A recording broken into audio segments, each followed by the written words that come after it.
Majority lah saya tengok dekat Limesh ni, dia punya nak berdating ni dia lebih kepada seksual.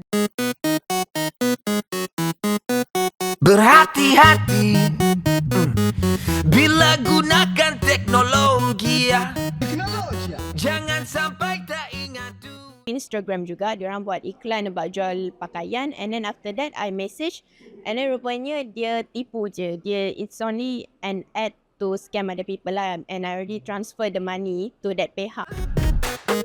Bersembunyi di sebalik nama. Bila saya yang berumur 12 tahun, saya tipu umur saya letak 25 tahun, algoritma tu semua tu akan keluar kat saya punya feed. Kurang baik, yang penting kita kena lebih banyak kempen lah tentang kesedaran. Mudah percaya dengan orang lain.